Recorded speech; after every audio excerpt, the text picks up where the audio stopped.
who just want to make games as a hobby, pre-professional. And the way I've been talking about this is that when somebody wants to pick up a basketball, it's not to join the NBA. When someone takes voice lessons, it's not to become Lady Gaga. When someone picks up a guitar for the first time, it's not to try to play on a stage as a huge pop star. It's because they want to learn to play music. And so my emphasis has been to try to point out all these stories that we don't usually see, where yes, Rovio, Angry Birds is some way a simple game, and in other ways their 53rd game that they produced.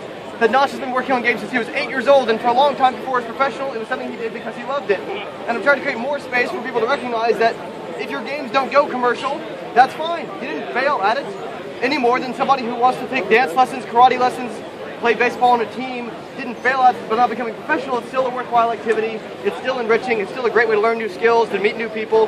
And so I'm trying to create more of a, like I said, a recognition of that space where the goal isn't always commercial. And in fact, in many cases, I've been interviewing people who do a commercial, AAA or indie alike, who still make the decision sometimes to make non-commercial games, like Colin Northway, who's over here, made Shader just as a demonstration of the fact that, like, even though he's made now well-selling games, there's sometimes reasons where you don't want to design something and then also go through the marketing cycle and figure out if there's a demographic niche for it, and if this fits the current payment schemes and where to stick the ads on it or how to get Steam placement.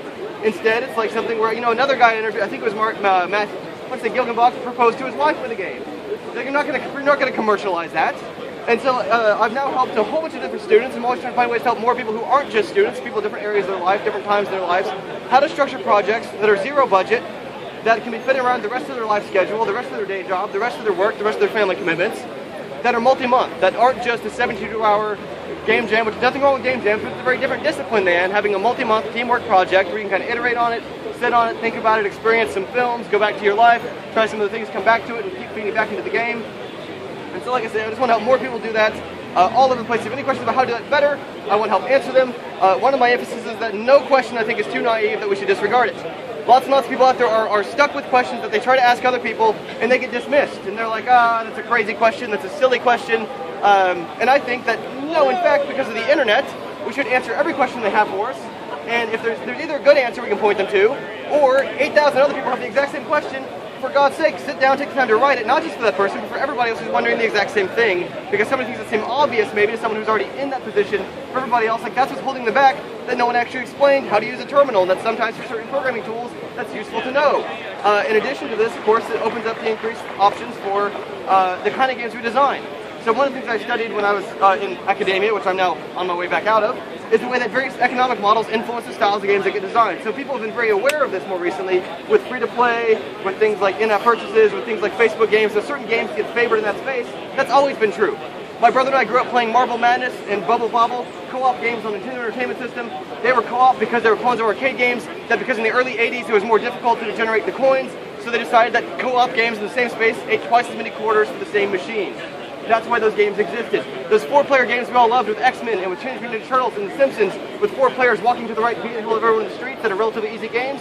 Again, more quarter draw for a 4-player machine. Those things have always been about that, and they always will be. In the $60 retail experience, Warren Robin interviewed about his work with Adventure, one of the first games, of course, like the same genre as Zelda, pre-Zelda. He was finding if there's a niche, when someone buys a retail product, it needs to be something bigger than the arcade, otherwise they're going to rent it and then not buy it. And so suddenly longer games started to make sense for that experience. And meanwhile, we have like a subscription model where it's only important that they buy it, that they start playing it, and then they don't leave playing it, and then suddenly that's what makes sense for those. And so when you're doing a free game, you don't have to consider any of that. You're free to make anything you want, independent of if it's still the pacing you know would apply, independent of if it only really made sense in the late 80s, if it only really made sense in the right 90s.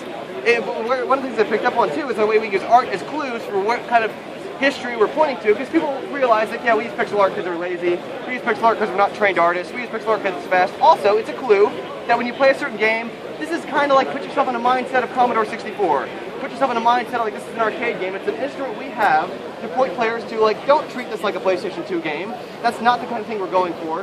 And so to pay more attention to how we can offer clues to people playing our free games, what sort of maybe even non-free traditions we're trying to build them into. Maybe that market's dead, maybe it's not, doesn't really matter.